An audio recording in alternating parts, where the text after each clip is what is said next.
The Sustainable Construction Zone, a YouTube learning channel, presents. Let's talk about carbon offsetting. So, let's have a look at what we're going to cover in this video. It's organized with chapters so you can skip to the bits you're really interested to know more about. Or stick around and watch the whole thing. Before we start, we should say that offsetting is the least desirable thing you can do to reduce your emissions. According to the theory of mitigation hierarchies, offsetting is the last action to be taken, after all other initiatives were implemented. There are at least 3 to 4 steps that should be prioritized over offsetting resources. This mitigation hierarchy is to first prefer avoiding creating impacts from the outset. Then reduce the intensity or extent of any impacts that cannot be completely avoided. Restoring measures to improve degraded systems or capture some energy or material benefit. Compensate for any significant adverse impacts that cannot be avoided, reduced or restored, and finally offset, which is a type of compensation measure. Throughout time, the concept of mitigation hierarchies expanded from the preservation of natural resources into waste management, energy management, and carbon management.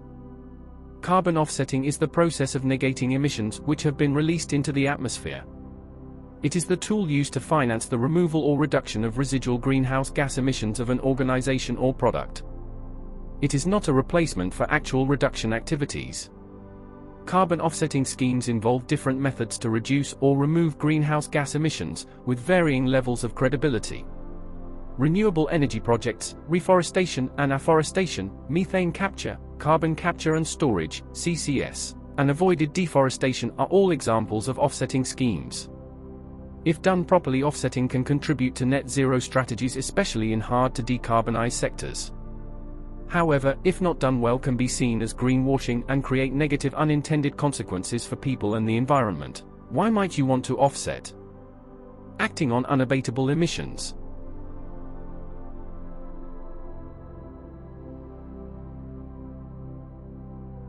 Commercial benefit and future-proofing business.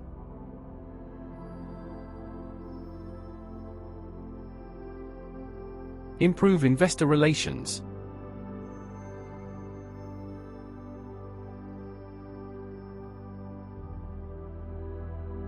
Positive stakeholder engagement.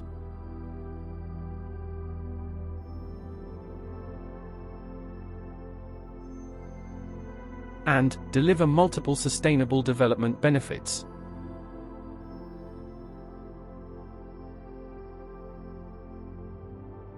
Net zero is the state in which all greenhouse gases produced by human activity are reduced and/or negated completely. According to the Science-Based Targets Initiative, true net zero status can only be achieved when greenhouse gas emissions have been significantly abated, at least 90% reduction, and the impact of residual emissions is neutralized via removal. So, carbon offsetting is an important tool against greenhouse gas emissions which cannot be reduced. Carbon markets exist under both mandatory compliance schemes and voluntary programs. Types of carbon offset project include renewable energy projects, waste-to-energy projects, community projects, and forest conservation projects.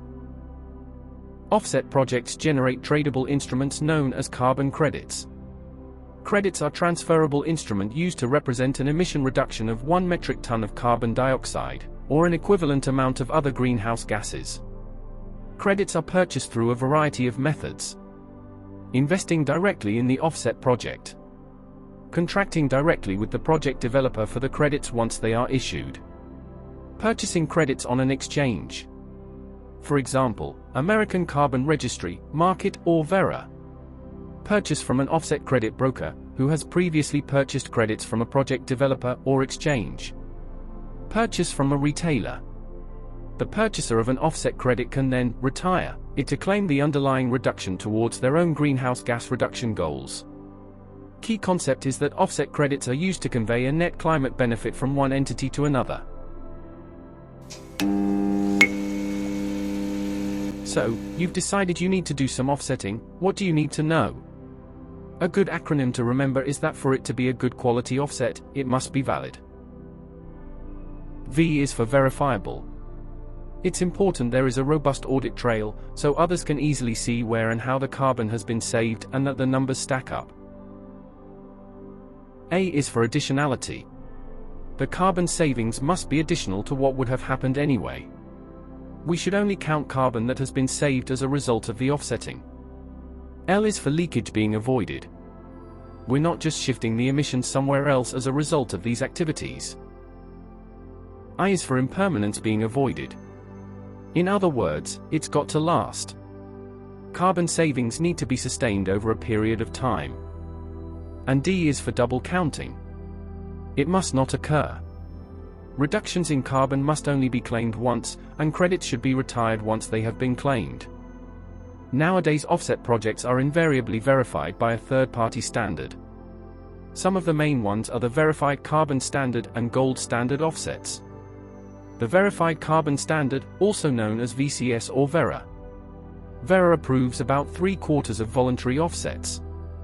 It has been very harshly criticized, however, including recently by The Guardian, which conducted an in-depth investigation and estimated that a significant percentage of its projects, including more than 90% of its rainforest offsets, are likely to not represent genuine carbon reductions. However, Verra is strongly disputing The Guardian's conclusions. The Gold Standard. This was developed by the WWF, and requires projects to benefit the local population as well as cutting carbon, and it is generally regarded as stricter than many of the others. But independent scrutiny has still raised issues. Like all the other standards, it allows program developers to collect their own data on how much carbon is being saved. One academic study looked at a gold standard approved project in Kenya supplying water filters. The academics found that many recipients weren't actually using them much, and thus only 1/4 of the claimed carbon savings were really being made. However, these findings have been disputed by the gold standard. There are a few other schemes worth noting. The Woodland Carbon Code and Peatland Code certify woodland and peatland restoration projects in the UK, which are sold through both offset companies and non-governmental organisations like the RSPB. They are the only voluntary standards backed by the government, and are generally considered pretty robust. UK woodland projects must avoid monocultures by conforming to the UK forestry standard, which means a maximum of 75% of the trees can be a single species. Fairtrade carbon credits.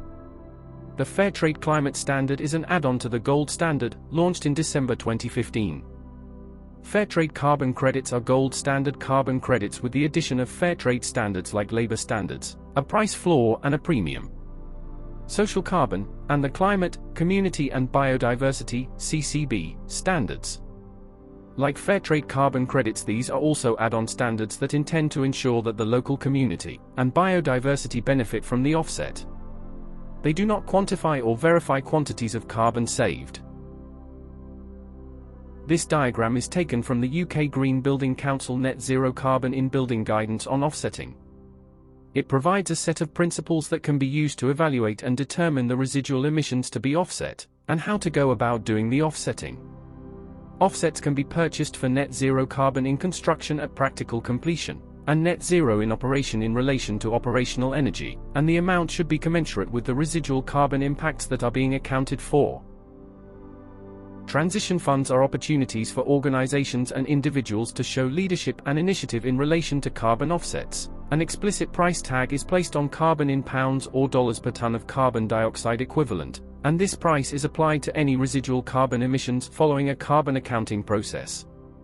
With the current carbon price according to HM Treasury Green Book set at around £70 per ton of carbon, this can add up to quite a lot. Some developers and investors are beginning to using these mechanisms to create a levy for embodied carbon on new developments to help fund retrofit of existing buildings as well as purchasing certified offsets. Thanks for watching. We hope you found this useful and interesting, and if you did, please like and subscribe to flag this to other YouTube users who may benefit. Please feel free to leave any comments.